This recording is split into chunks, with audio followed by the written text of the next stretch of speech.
안녕하세요, 리치노마드입니다. 오늘은 돈 공부 왜 해야 되는지, 얼마나 중요한지 한번 이야기해 볼까 합니다.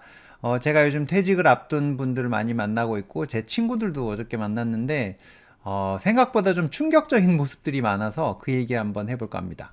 월급쟁이 부자들 중 상위 10%의 순자산이 얼마나 될까요? 예전에도 한번 영상에서 다루긴 했었는데, 23년 기준으로 봤을 때 상위 10%의 순자산은 10억 정도라고 합니다. 상위 1%는 27억 정도 되고요. 자영업자, 아마 사업자를 뜻하는 것 같은데 상위 10%는 11억, 1%는 40억 수준이라고 합니다. 사업하시는 분들이 자산 규모가 아무래도 좀 더 큰 걸 알 수가 있습니다. 특히나 이분들은 더 오랫동안 일할 수 있기 때문에 이 차이가 조금 더 벌어지는 그런 경향도 있다고 하는데요. 월급쟁이들은 일단은 퇴직하고 나면 그 다음이 상당히 어려워지는 게 현실이긴 합니다. 이제 특히나 그 자산 구조를 살펴봤을 때 부동산 위주의 자산 구성이 문제인데요. 상위 10%라고 해도 금융자산의 비중이 한 23% 정도밖에 안 되거든요. 환산해 보면 약 6, 7억 정도 됩니다.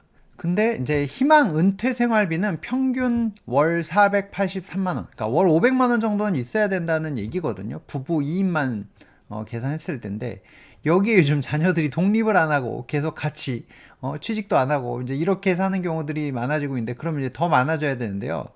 만약에 6억을 들고 있는데 월 평균 500만 원을 갖고 가려고 치면 연 10% 정도의 수익률을 만들어내야 되거든요. 근데 연 10% 수익률을 만들어내는 게 쉬운 게 아니잖아요.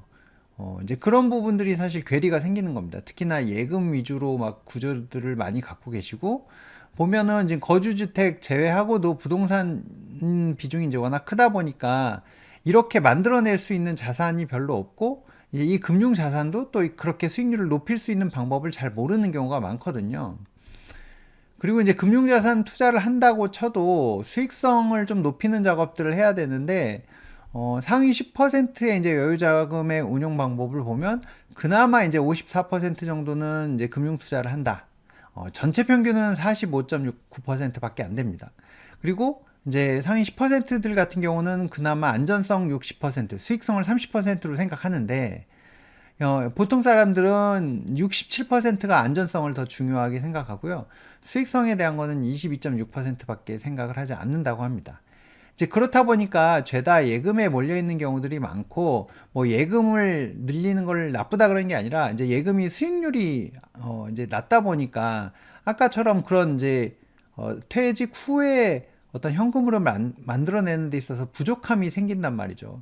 이제 그래서 돈 공부하셔라라고 이제 계속 얘기를 하는 건데, 그래서 이제 상위 10% 분들은 그래도 금융투자나 이제 기타 비율이 다른 전체에 비해서는 조금 높은 편이긴 합니다만, 그래도 아직까지 낮습니다. 이 예금 비중이 벌써 70%가 넘고, 보통 전체로 봐서는 85%가 예금이라서, 아까 얘기했던 대로 아무리 6, 7억을 갖고 있어도 월 500만 원을 만들 수 없는 상황인 게 대부분인 그런 상황입니다.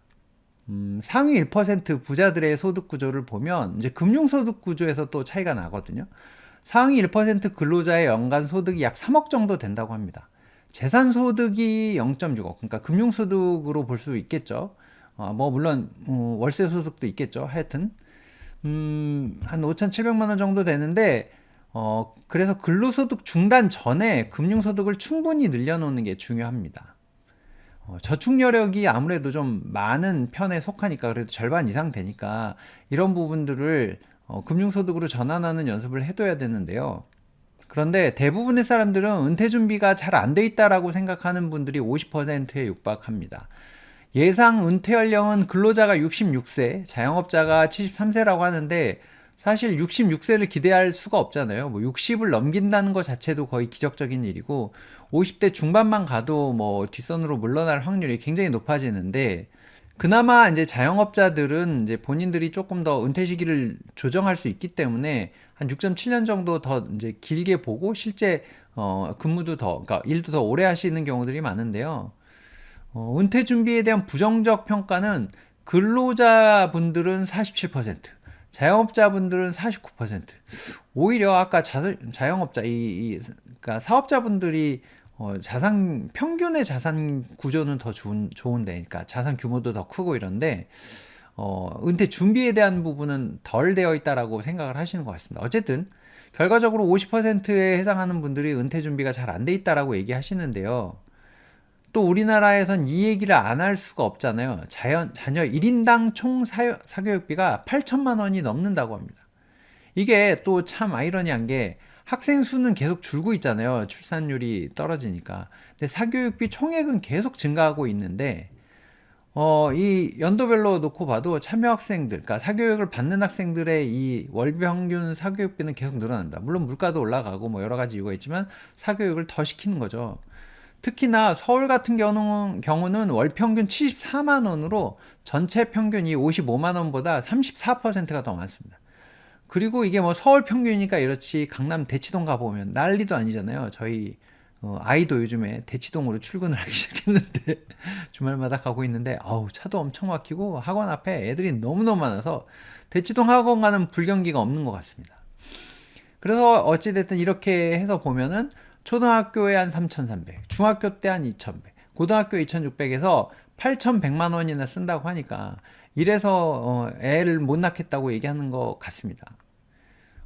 근데 이제 그렇게 그 소비를 하게 되는 거죠.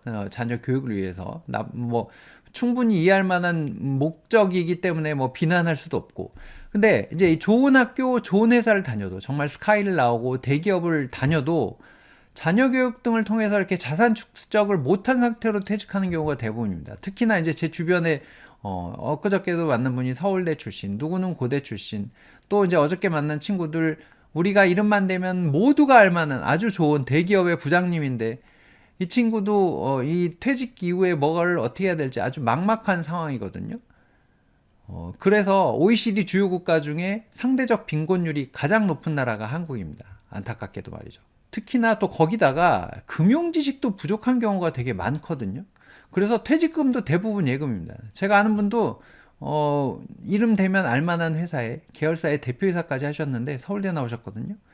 CMA 얘기했더니 CMA가 뭐야? 이러시고 S&P 500 얘기했더니 S&P는 또 뭐야? 뭐 이렇게 얘기하실 수준이고 대기업 다니는 부장님 제 친구도 어저께 CMA 물어봤더니 그거 들어는 봤는데 뭔지 정확히는 몰라. 뭐 이런 반응입니다.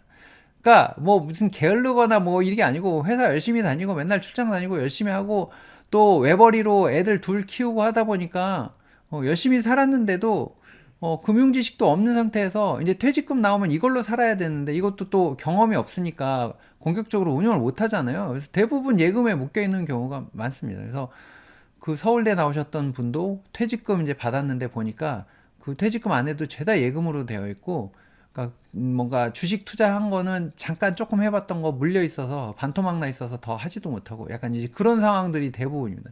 남들이 주식 투자한다니까 잠깐 뭐 살짝 발만 담궜다가 안 되네 하고 이제 접어놓고 이제 빼지도 못하고 그런 경우들이 많은데 그래서 돈 공부 열심히 하셔야 됩니다. 저랑 같이 열심히 하셔야 되고요. 이제 우리가 꾸준히 우상향할 수 있는 자산들을 사 모으는 작업들을 계속 해야 됩니다. 요즘에는 이제 희망하는 재산 상속 방식도 뭐 자녀들한테 나눠주는 것도 중요하지만 나나 배우자랑 같이 잘 쓰겠다. 그리고 옛날에는 장남한테 많이 주겠어 뭐 이랬는데 이제는 노후가 걱정되니까 부양을 많이 한 자식한테 그나마 더 줄래요. 이런 생각들이 또 많아지는 아주 재밌는 사회적 현상이 일고 있는데요. 뭐 이 자녀한테 기대하기보다는 우리가 공부 열심히 해서 우리가 준비해야 되는 게 맞는 것 같고요. 저랑 같이 열심히 공부를 하시다 보면 좀 더 나은 노후를 맞이하실 수 있지 않을까. 좀 더 나은 은퇴 생활을 준비하기 위해서 저랑 함께 하시죠. 구독과 좋아요, 알림 설정 꼭 해두셔야 이런 얘기 계속 들을 수 있습니다. 오늘은 여기서 마치도록 하겠습니다. 고맙습니다.